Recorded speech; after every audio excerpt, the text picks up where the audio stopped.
Good evening. Welcome to Selectmen's Roundtable. I'm John LeBeau, Vice Chairman of the Board.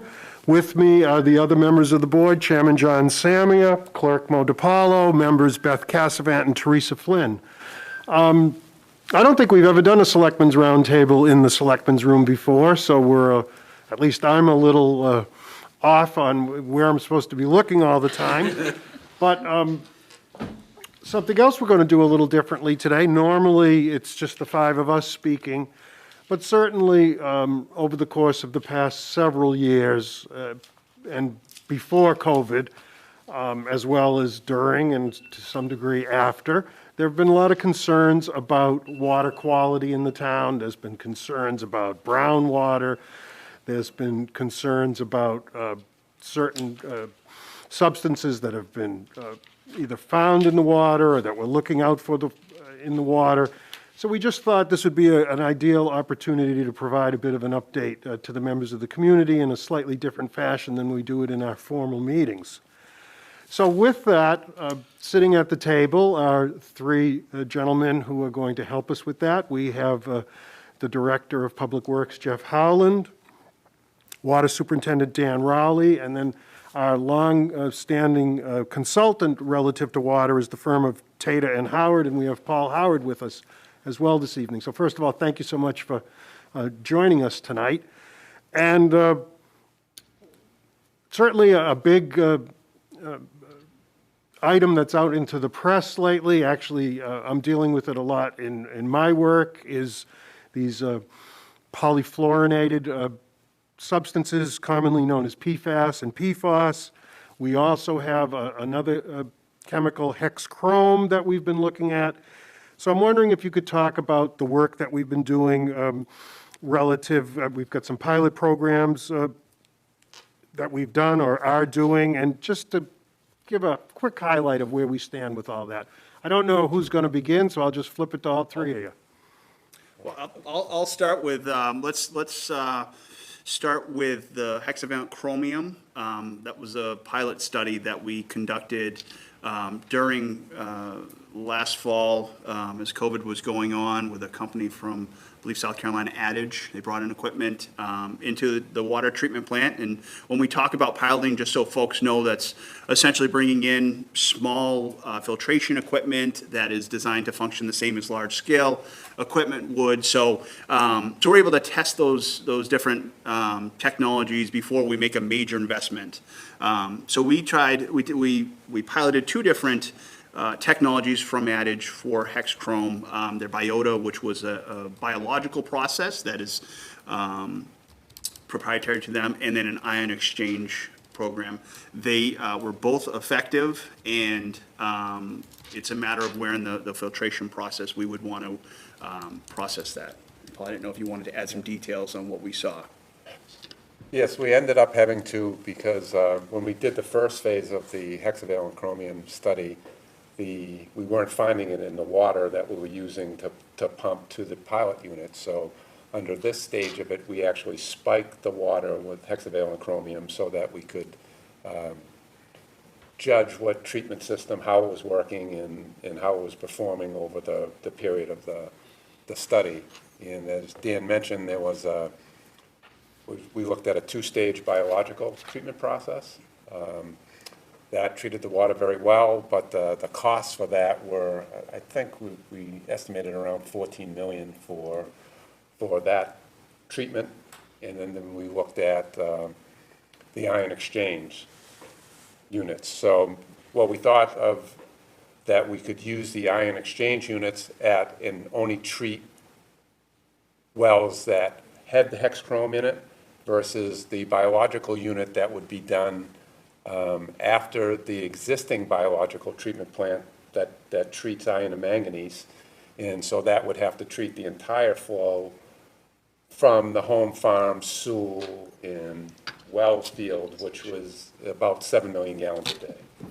So the program was very successful. We've received the report from Adage. We've developed our own report that we append the Adage report to. That report has been submitted to the Department of Public Works. It's under review now. And then once we receive the review comments from the town, we will submit that to DEP. And so that's basically where that stands. If I could, I'm not clear. Is there a preferred method as a result of the test? We would recommend going with the ion exchange. It's an easier process to operate. It's a more cost-effective process, so that is what we would recommend.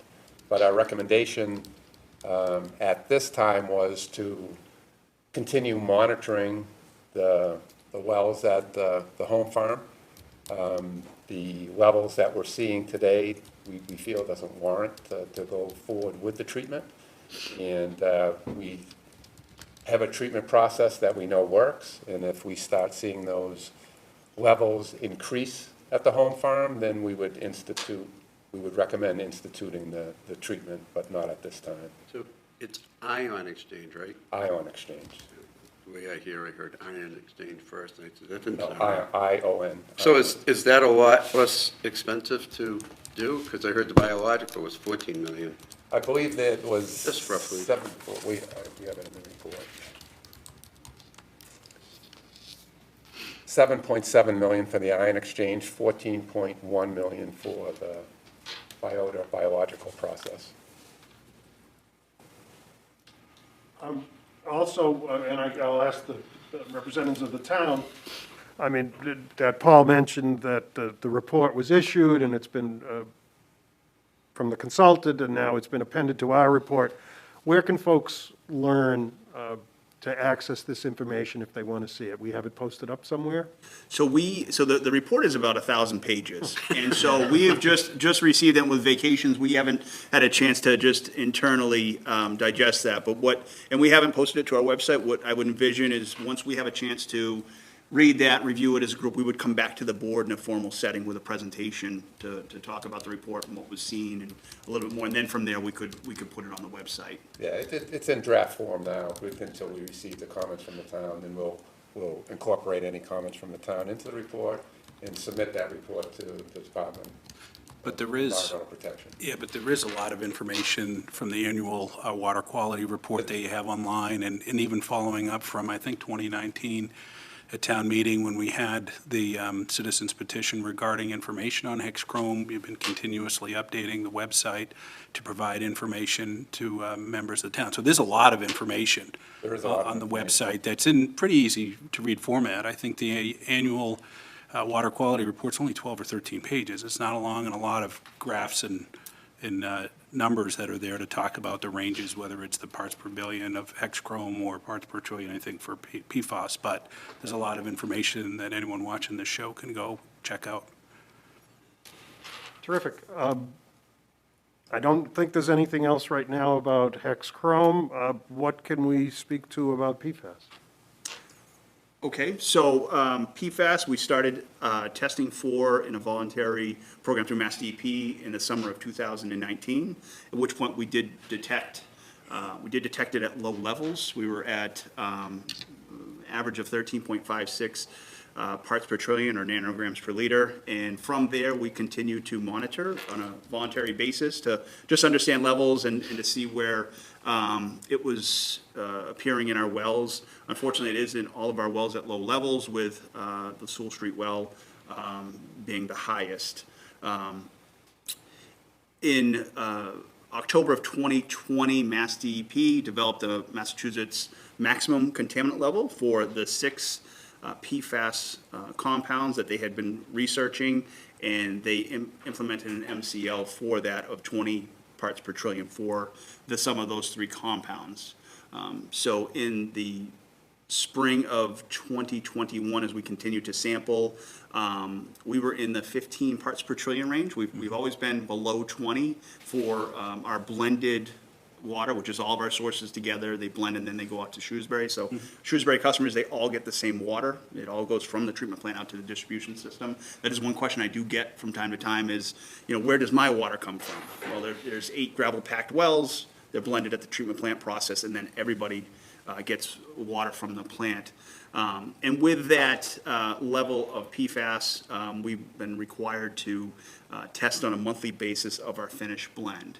So I've updated the website very recently, and I've just included the last maybe 6 months of PFAS levels for the finished blend, that anybody that wants to see what they are. It's been in the 15 range up until last month. It was about 12.3, so we're seeing a little bit of fluctuation. So again, just continue to gather data as we pilot study. We did begin a pilot study with Tate and Howard and subcontractor Blue Leaf, and so we have an active pilot at the water treatment plant of, I believe, 5 different medias, granular activated carbon and ion exchange, and they've collected some data, and I'll let you speak to that, Paul, of what they've seeing so far. Yes, as Dan explained, we have 4 different types of resin, ion exchange resin that we're piloting, plus GAC, which is granular activated carbon. Right now, the pilot was started the last week of June, so it's been running about 6 or 7 weeks so far. Part of the pilot is we're looking at the columns of media, and we've got taps at 25%, 50%, 75, and 100%, because we're running this over a 6-month period, and we're trying to get the breakthrough in the media so that we can estimate the life of the media, and then we can determine what the cost would be and what media performs the best. As of now, through the 7 weeks that we've run it, we have seen some partial breakthrough at the 25% tap, but we consider breakthrough when we reach 50% of the MCL, which would be 10 parts per trillion. We have not seen that yet. We're in the 2 parts per trillion range that we're getting at the 25% tap, and then no breakthrough whatsoever at the 50, 75, and 100% taps. So the media is performing well. We're collecting the data, and then as we get breakthrough, the sampling increases, because we start looking at, once we're fully broke through the 25% tap, then we don't need to test that anymore, because we know we've broken through. So then we start testing the 50, 75, and 100% tap. So these tests of, the major cost of the study is in the water quality testing. Each PFAS sample is about $250 per sample. Plus you have to do an ambient sample when you do that, so that you make sure that the ambient tells you that there's no other PFAS that's in the air or on the person that's doing the sampling, because that would skew the results of what's actually in the water. So we're doing that sampling now. Just for the layperson to try to put, when we talk about parts per billion, parts per trillion, it's very difficult for someone to picture what that would be. So 20 parts per trillion would be equal to a grain of sand in an Olympic-sized swimming pool. So with Massachusetts setting the MCL at 20 parts per trillion, that means if you dropped a grain of sand into that pool, you've exceeded the MCL, and now you'd have to treat it or turn that supply off. So that's what we're talking about. These levels are really minuscule, but that's what the state has set that limit at. The federal limit which is not really, it's not a maximum contaminant level, it's called a health advisory level, was 70 parts per trillion. And that had come down over the years. It started out at 700 parts per trillion, then was reduced to 70, and the state of Massachusetts has further reduced and set an MCL at 20 parts per trillion. So the state has a very, very conservative threshold, and we're testing below. Exactly. The blended water is below that threshold of 20 parts per trillion. And as Dan said, once you exceed 10 parts per trillion, you go from quarterly testing to monthly testing. So we're exceeding the 10 parts, so we're on monthly testing, but we're still under the MCL of 20 parts per trillion. And this isn't unique to Shrewsbury. I remember when this was not. brought before town meeting, it's everywhere. Where would PFAS and water levels come from? I know what firefighting foam or near airports, there's high concentrations, but what type of, what products have it? Gore-Tex, waterproofing or sealing of rugs. So it's very prevalent in rugs, non-stick pans. So it's ubiquitous in the, you know, as an environmental engineer, we look at it as, you know, treating it in the water supply is the most expensive possible place we could address this situation. My feeling is if it's that dangerous that we can't have it above 20 parts per trillion, why is it allowed to be manufactured? It makes no sense that we should ban the manufacture of the chemical so that we don't have to treat it in the water supply. It's just, it doesn't make sense. That would be parallel like to PCBs, Correct. which very similar set of circumstances and was eventually banned. Correct. So Bob, if you, even now, the nonstick surfaces and pans have PFAS in it?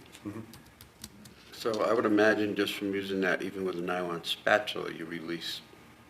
Yeah, I mean, the potential is, I read one article where they had tested a piece of chocolate cake that was being sold in a store that was not manufactured by a manufacturer, but, you know, like a home baked good type of thing. And that tested at 17,000 parts per trillion, to give you. But I guess the point I was trying to make is, to your point, that stop making it.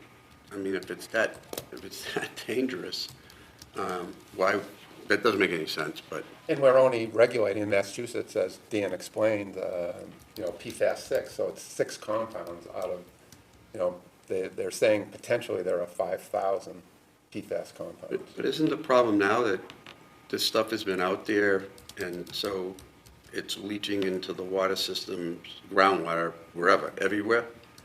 It is. I don't think that DEP thought they would see it in the number of supplies and where they are finding it. We're finding it, nobody thought that it was going to be in surface water. It's in surface water throughout the state. It's in groundwater throughout the state. My understanding is, I believe there are 56 communities already that are above the 20 parts per trillion MCL, so it's a real problem. And then the next big thing is, what are you going to do with your wastewater waste? Because they're finding it now. If it's in the water supply, it's going to be in the wastewater. And so sludge disposal costs will escalate because of it, and you know, it's going to be a universal problem. If you collect it, can it be destroyed, like incinerated, or what's? Well, what do you do with it? that's how it is now. That's when you regenerate the GAC, the activated carbon, it's burned at 800 degrees, and that burns off all the impurities, and then you can reuse that carbon. But now they're saying, well, then where does it go? Is it now in the atmosphere now, and then it just continues the cycle? So it's really, I think we're just at the tip of the iceberg in addressing the PFAS issue throughout the environment.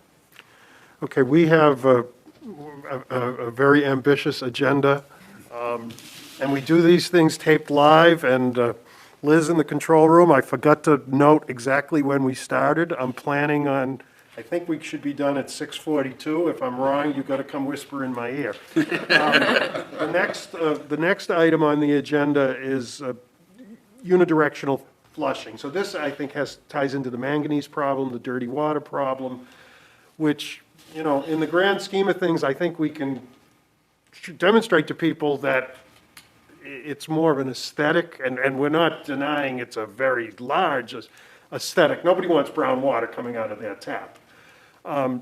So we're taking steps, and I think we've done a very good job over the past few years over improving that situation. But can we talk a little bit about that and how we've, you know, the steps that we've taken and this flushing process? Okay, so we have a program that was designed by Tate and Howard, which divides the town into 12 different flushing zones. And we, to date, have finished actually 7 out of the 12 flushing zones, and an update to the website. And the way the unidirectional flushing works is it's step by step by step, and we We've used contractor Hydrotech for all 7 of the zones, which has really worked out well because they've done it in other communities and they're very familiar with the process. And as they go through, they'll isolate a section of main and they'll flush just that section of main and work from a source. So whether it's the water treatment plant or one of the tanks, they'll start right at the tank and then they will work systematically through, through that zone.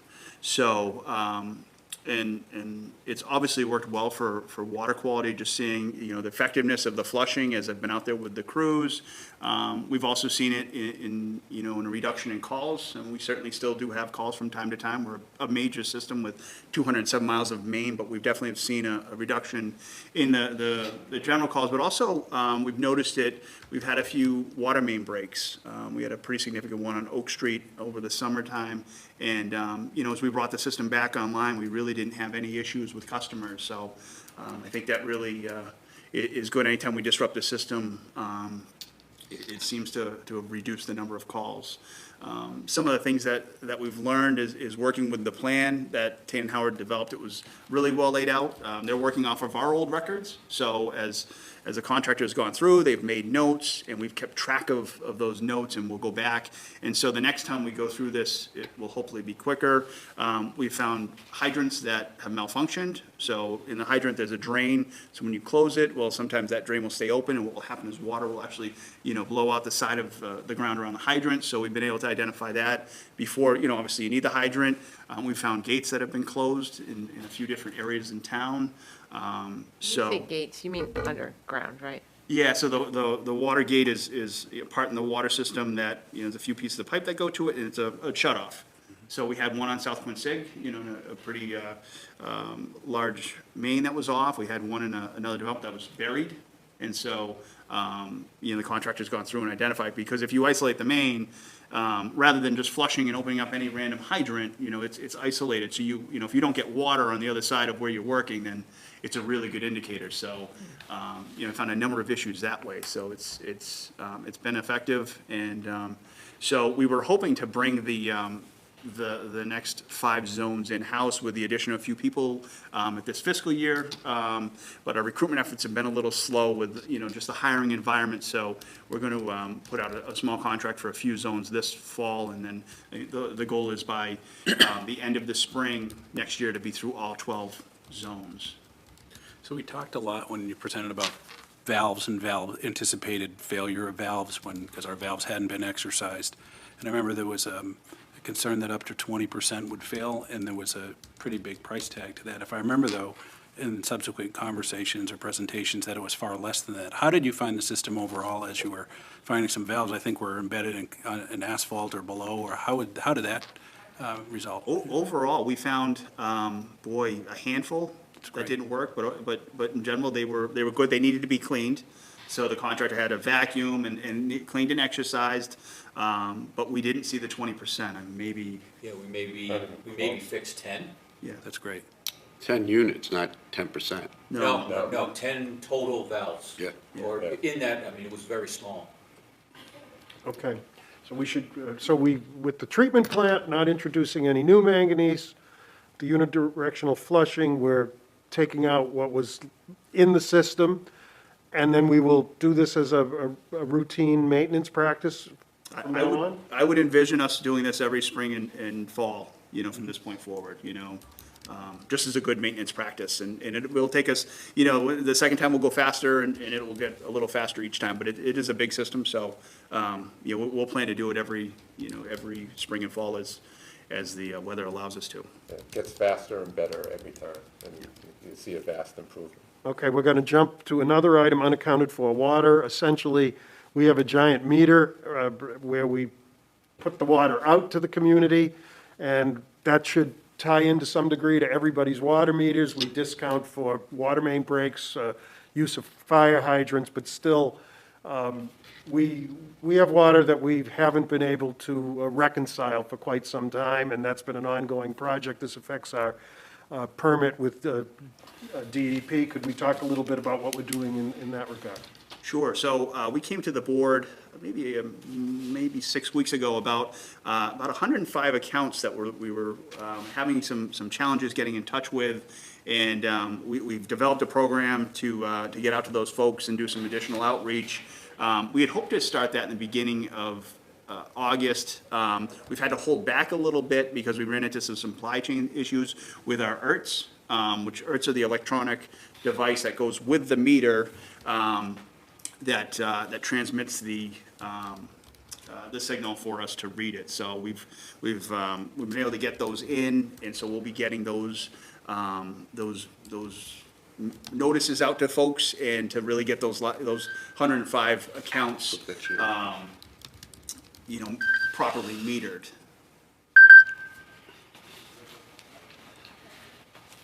Have you, with all the work that's been done now, have you been able to see if there was any reduction in unaccountable for water? I know that the hydrant flushing, well, they actually know what they flushed, right?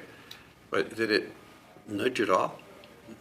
I believe last year we were still in the 20s, the mid 20s. So unaccounted for water it's challenging to calculate. We do it once a year for our annual statistical report. You take in all of these factors of firefighter training, water main breaks, and so we're doing a lot better job tracking the number of breaks, and we're putting a very well thought out estimate on the water loss, and I think that's something in the past we haven't done probably the best job on. Metering is a big thing where we have, with the formation of the DPW, the creation of a business management division. So we have David Snowden, our business management division manager, and his staff, which is taking a much more detailed look into, billing and accounts and usages and really investing a lot of time into that. So, and I think that's where we need to work on tightening up our meter and certainly make sure our data is good on that side. The other part of unaccounted for water is any leaks that are detected out in the system. So we'll start doing leak detection very soon.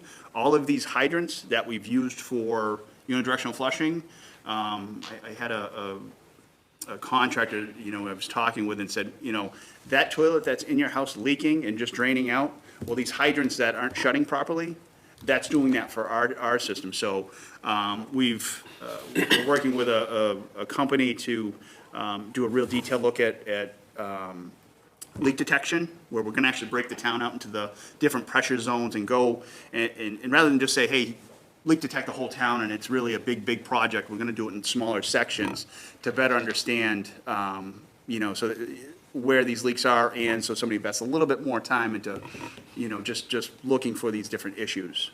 I think everybody has assumed that the unaccounted for water was for leakage, but the more we've investigated over the years, we didn't believe that was the actual issue, that there was more of an accounting issue than a leakage issue. So, John, can I just because ask? the town does follow, American Water Works has what they consider best management practices, and the town's been very good at following those best management practices. We really have like a minute. Okay, Dan, some towns, water systems around here can actually get reports daily. Like, if I'm using 20 gallons a day or whatever, and it spikes up to 150, I mean, they can actually see it, and they call. Yeah. They call you and say, you need to check your meter. It might not be a day, it might be over a week or something, but can we do that yet? So that is Do we have the down road. capability? So that is down the road a few years. Selco is putting in technology to read meters, remotely, and then the new ERTs that we're putting in will be able to piggyback on that. So we'll be able to collect data from a computer. Right now, what we're doing is somebody's driving around in a car and remotely reading these meters, but there's certainly other water systems can tell you, if something spikes, an alarm goes off, and but we're years away from that, but we're implementing the ERTs now to be ready to jump on that when the technology gets in place. And we'll have to end it there, and that will be something we'll look forward to learning more about down the road, along with water tank cleaning and leak detection initiative. We always leave folks wanting to know more, so perhaps we'll have you back. Thank you very much for watching Selectmen's Roundtable with us this evening, and we'll see you at the next program. Goodbye.